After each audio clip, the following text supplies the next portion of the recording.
Okay. Hi guys. Welcome back to the Growth Channel with Nomalangu Nene, and today is a very special day. Today we are discussing the Mother's Day topic, and with me by my side is Mangaliso, one of my very dear friends and almost like a sister to me. The reason why I picked this specific guest is because we connect on a very different level, and I really thought that us communicating about this subject would raise a lot of awareness for people out there, especially young individuals such as us.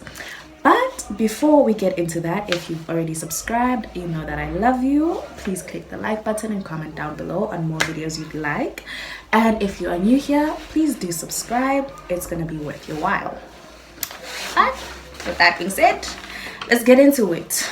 Mangaliso? Yes, darling. How are you doing? Let's start with that. How are you doing? Oh, aside from school, I'm okay. I'm okay. Good.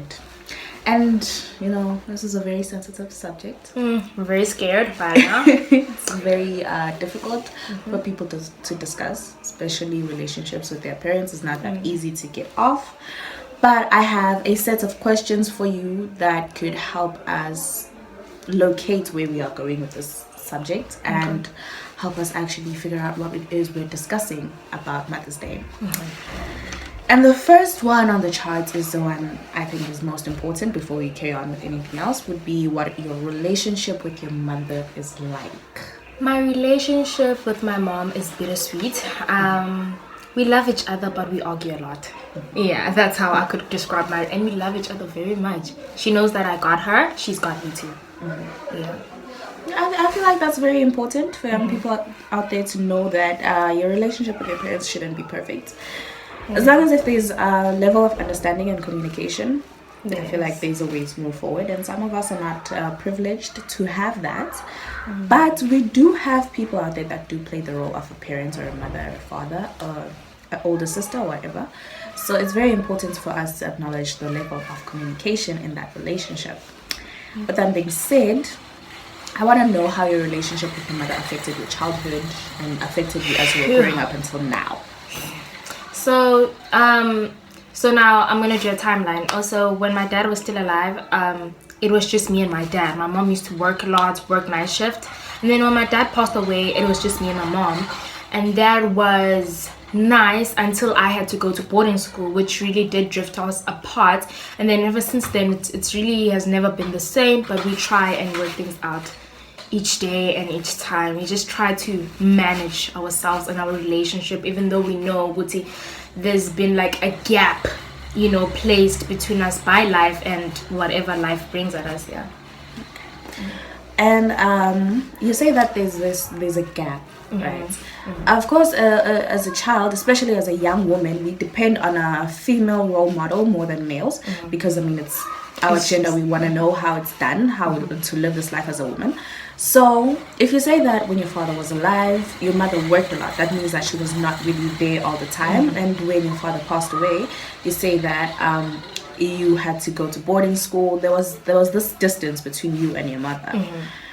Now, the one thing I want to know is, how did this distance, this gap, affect this relationship you guys had? Do you think that you would have had a better relationship with your mother if she was there? Definitely. You know, when it was just me and my mom, shortly after my dad passed away, I used to tell her about everything. I used to tell her about boys and stuff like that, what happened in school. But since the drift came about, you know, I had to go to boarding school, she had to do some other stuff. It really did affect our relationship to the point where when I got my periods, I was even scared to tell my mom I actually had my periods. I was even scared to ask for pads. You know, I wasn't comfortable anymore due to the gap. And it has really affected us till this day. And we've been trying to build on to that. But, you know, we're taking it easy. Okay.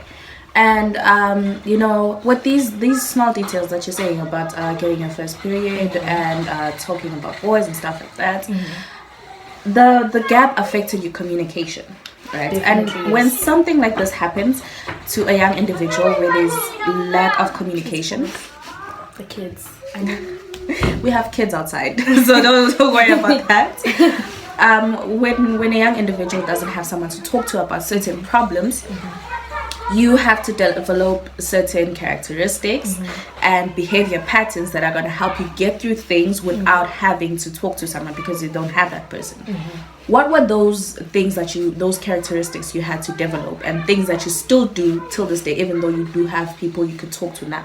Okay, so firstly, I would say it's independency, trying to do things myself consistently, and being my own boss, being on top of the game. One thing about me, you can tell me something so many times, I wouldn't follow it, because I learned that from my own childhood. I was like, now it's time for me to make decisions by myself from a very young age, because I was so scared to come to my mom and tell her stuff. So I'd say it's being on top of my own game, being independent, and being bossy. That's what I learned. That's just what I learned. Okay, and with those characteristics comes a lot of challenges, especially as you grow, and sometimes for people our age, thriving for independence, thriving to do things your way, because you're so used to getting it done your way because no one else is out there telling you. It becomes very difficult for you to actually follow patterns and rules from the outside world and listen to somebody else give you a direction, because now you're so used to making your own way, it's nearly impossible to listen to somebody else. And I think a lot of young women struggle with that. If they don't have the proper role models, they end up thriving for independency. And that is a really good quality and also a really bad one, because I myself, from my own experience, I would share my story, but today is not really about me. I will have a follow-up episode on that. But I myself, from my own experience, is that sometimes independency will cause you to reject help from other people, even when you do really need it. And that makes us cause our own struggles, which results in a lot of destruction in our lives, and we end up with a lot of anxiety and depression and constantly wanting to be perfect at everything, being perfectionist, and that can build you up as a young individual and also tear you apart. So taking from what you're saying, I see that there are a lot of things that are really good about your relationship with your mom, but also some of those things can cause bad things within yourself, bad characteristics that you can develop, habits that you can develop, and you won't even know that they're that bad until you communicate with other young individuals about their relationships with their parents and see that, oh wait, I'm actually doing this as a trauma response, and I should fix it. So I think it would be very important for young people to express more about their relationships with their parents, and also talk about how it affects them and why they become who they are based off of that relationship. Okay, to add on to that, I also struggle with trust till this day. My mom always tells me something like, don't do this. This is or if you do this, the repercussions of this will be that. And I wouldn't listen to her. And then it happens, and she'd be like, no, don't come to me. I told you, don't do that. So now I'm slowly learning to trust my mom, and I understand and know that she knows me better than anyone. Okay. Yeah. That's a very good point. Yeah. That's a very good point. Hey? Okay, next question. Amongst your peers, how does your relationship with your mother set you apart from them? When it comes to my peers, I feel like I'm 18 now. I'm at a point where I'm slowly growing up into my own independent person. But when I look at my peers, I mean, their parents still give them like everything they want, after this, after that. With me and my mom would, with my peers, they'll just give them whatever they want. With my mom, she'd give me money and she'd be like, go get what you want, and she wouldn't follow up with that. So I feel like she's slowly teaching me independency, but in a very hard way, because it's not easy getting money and having your parents tell you to go do this and that, and you'd be like, I want clothes, I want that. Well, whereas with my friends, they'd be like, Mom, I want this, I want that, and they just get it just like that. So what sets me apart from my peers is the fact that my mom is teaching me how to be responsible, and she's also teaching me independency, which is my friends or my peers aren't really exposed to that much.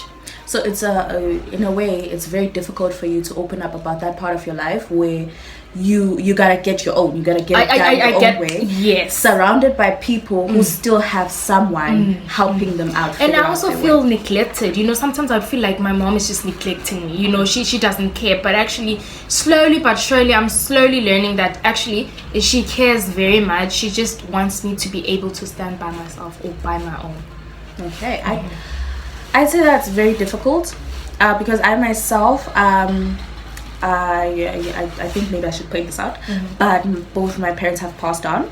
So I was basically raised by my oldest sister, and I have friends who have both parents in the household, and they don't understand that there are some things that they are very privileged with that I am not, especially the independent part, because I myself have to constantly figure out my own way in life, discipline myself, understand that there are certain things that I can do, but they will have these kinds of consequences. And it's very difficult to be surrounded by people who don't understand those factors, because even if you do talk about them, they won't understand the importance or the depth of that information. They'll just be like, oh, you can ask someone to help you, and it's not really like that. And a lot of struggles with young women is them having to figure out things on their own, and they find a lot of setbacks. As much as it does help you grow, it gives you a lot of setbacks as well, because eventually you realize that if I had this kind of help, I would be more privileged, but now I don't, and that gives you a setback of emotional distress, and you end up doubting yourself consistently because you don't have someone who has experience to tell you that no, you're doing a good job. You gotta wake yourself up every morning and tell yourself that I'm doing a good job, you know. But with that being said, sorry, my questions are all messed up. What would you change about your relationship with your mother? Why did I change about my relationship with my mother? Difficult question. Yes, very difficult question. Very. What I would change with my relationship with my mom is the distance between us. I wish we could have just maintained the warmth, the trust, the ability for me to go to my mom and tell her about boys. Hey mom, I got my first period, I'm scared. You know, I can't do that anymore. And it's sad because now she ends up asking other people around me what's going on with me. And whenever she asks me what's going on with me, I'm unable to respond. So for me, I'd say I'd change the drift, the distance between us. Definitely. And if with this change that you'd like, do you think it's possible? Because there are a lot of things you'd like to change about relationships with people. The question is, do you think it's possible? And if it were possible, how would that affect you? How would you react from that? I think it is possible with a bit of help, a bit of therapy. I guess it could work out, and that would help me so dearly because I've always wanted my mom to be my best friend. As much as my dad was my best friend before he died, I'd also want the same with me and my mom. You know, I feel like we share a very special bond, just me and her. And I just, it would do a lot, hey? It would give me closure as well for my dad's passing to know that I've got another best friend. Oh. Yeah. Okay. That's amazing. Yeah. That is amazing. Yeah. And with your relationship with your mother, what would you say are the things that you value the most about her? Woo. Oh, my mom is a very strong woman. She's a very strong woman, and I applaud her for that. You know, my mom. She's also a good parent in her own right, in her own way. I wouldn't agree much because I'm still young, obviously, but she is. She does her best. Yeah, she's a God-fearing mom, and she's just, she's just a strong woman. she's just a strong woman. You gotta be strong to do what she does. Hey? Okay. Yeah. And what does this holiday, what does Mother's Day mean to you and your mom? To be honest, like you said, you lost both your parents. I always, since a very young age, you know, last year my mom went to hospital because of COVID-19, and she was admitted. You know, at some point she told me that, you know, I felt like giving up on life. You know, I was so scared. So for me, it's life. The fact that I can still say, Mom, this, that. Because when something happens, you know, to me, like not personal stuff, but if something external happens, like maybe I need this, I need toiletries, I need money to go to a school event or whatever, I can call my mom, and I know she you know, she made plans for me. You know, for me, it's just having a mom to call when you're in need of something. You know, to have a mom that you can actually say, hey, that's my mom. It's a reminder to you that you still, even though the relationship is not perfect, she's still there, and she's that's still the my most mom. important part. Exactly. You know, because at the end of the day, when you have no one else to run to, you know that you still have the option to go home and go to my mom. Because truth be told, there's no one like your mother out there. No one can love you like your mother can.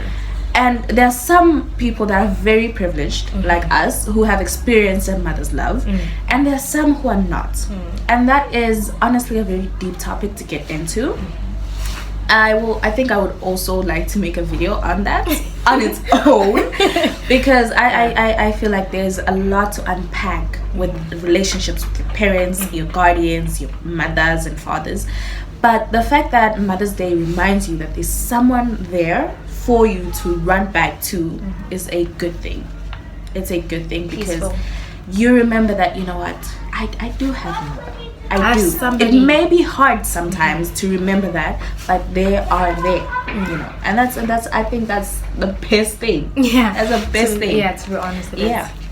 And then a difficult question: if you had children of your own, yes, what would change in your parenting styles compared to your own mother? Okay, there's a few. Firstly, my mom is a very busy woman. She's a nurse. She's always working. So with me, I'd be more invested in my children's life than I would be with my financial status. You know, my mom always takes care of the financial side of things, but not really exactly the emotional side of things, or the you know, to know, Guti, how are you? You know, to know, Guti, at school, what happened today? Aside from you wanting my reports and seeing how my grades are doing, but how am I?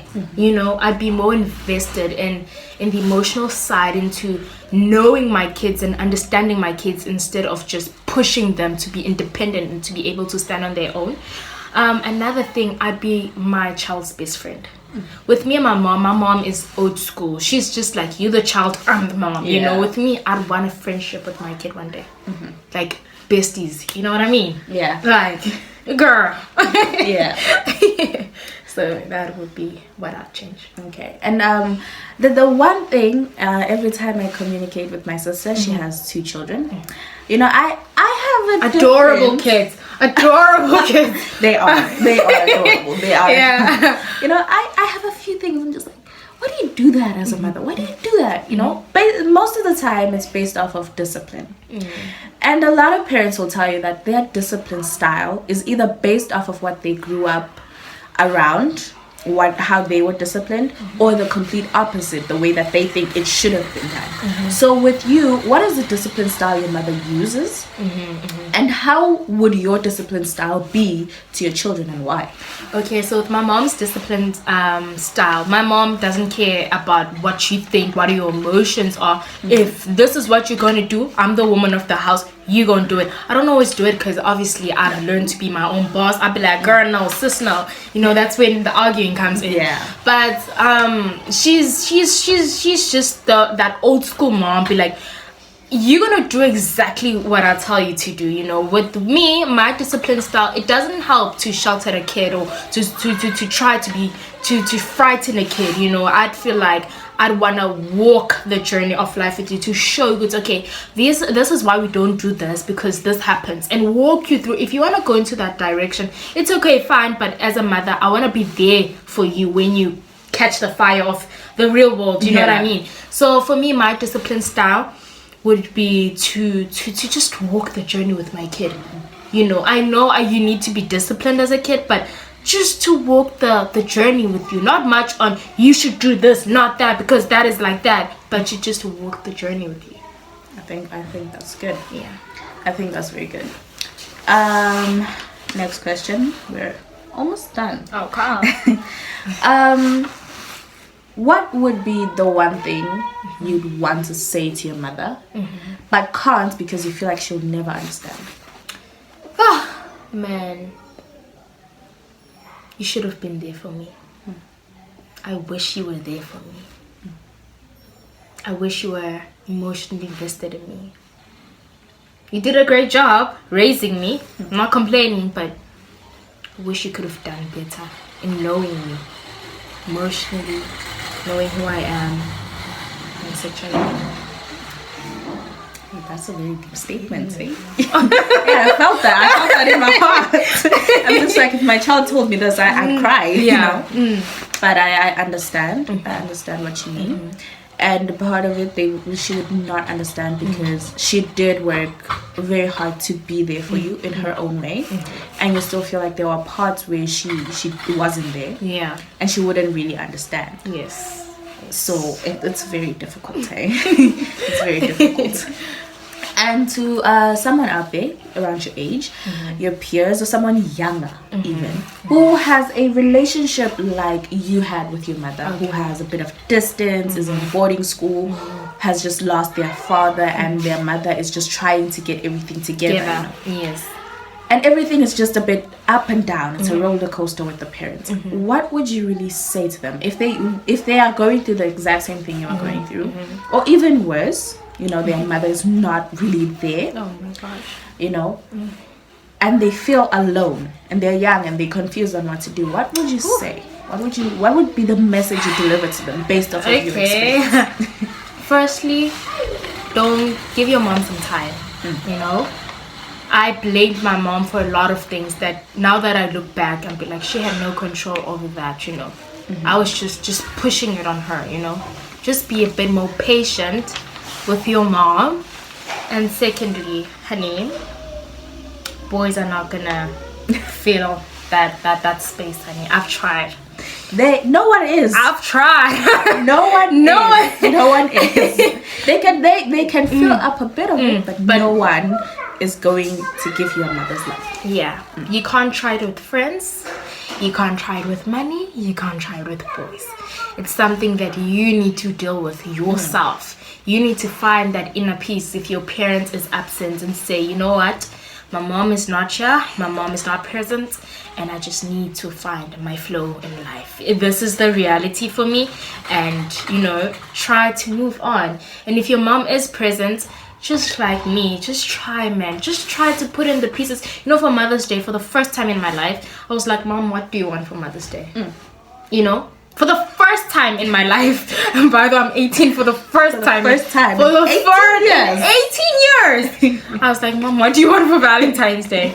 You know, we were talking about Nurses Day. It was yesterday. I was like, oh, happy Nurses Day. She's like, how did you know? I'm like, oh, this other mother figure of mine, she's a mentor, she's a mother figure, called me, and she was just like, oh, it's Mother's Day. Tell your mom I said, happy Nurses Day. And I was just like, wow. You know, she's like, oh, thank you. So I guess just try, man, to just put in the pieces together. And if you're talking to your parent, no matter how mad or how angry you are, I recently learned this, just try to respect her. Even though you don't respect her really, just give her that bit of respect. Let me tell you, it will make a difference. It really will. It truly will. Yeah, because sometimes when you give off respect, especially to people like your parents, your elders, if you give off respect, they give you an opportunity to be respected as well. Yes, so it goes a long way. Definitely. But Mangaliso, thank you for sharing your story with us. No problem. Today we have dived deep into some hard topics, and we've gotten to know you a lot more than I've gotten to know you a lot more as well. We've known each other for a while, but today was like, okay, you know. And I feel like the viewers out there have really appreciated you sharing this part of your journey. And I am very grateful for the fact that you were able to open up and tell us about this, because it's very hard for us young women, young individuals, to open up about these kind of parts of our lives. Because, you know, a family is a very different topic. Nobody has a family that's exactly the same as the other person. So it's very difficult to talk about it. And you did it. So we are very grateful for that. And I really enjoyed this topic, and I would like to dive deeper into trauma and, you know, all these experiences we go through with our families and our parents.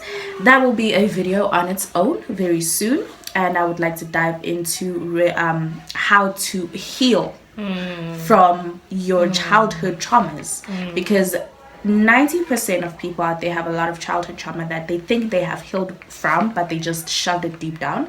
And I will talk about it mainly focusing on the parent side, on how your parents contributed to that trauma and how they contributed to you growing up. That will also be a video on its own, so please do stay tuned for that. And we will carry on this parent conversation on Father's Day, because that is also coming, and that one hey. Sure. So it's a very I'm not saying that we have bad parents, but in our country, in South Africa, it's father figures are very difficult to talk about. So that topic is coming as well, and I hope you guys will stay tuned. If you like this conversation, if you like this video, please do hit the like button and comment on questions that you might have had or other videos that you would like me to do. And if you've already subscribed, you know that I love you. If you are new here, hit the subscribe button. Honey. Simply, it will benefit you. There are topics that I'll be talking about that not a lot of people are open into talking about, and I hope you guys can benefit from that. That being said, this was the Growth Channel with Nomalanga Gunene. I am Nomalanga Gunene, and this is my dearest friend, literally almost sister, like we are now related, Mangaliso, our special guest for Mother's Day. And to everybody out there, I would like to wish you all a very lovely and happy Mother's Day. I'll see you guys on our next video. I love you, and goodbye.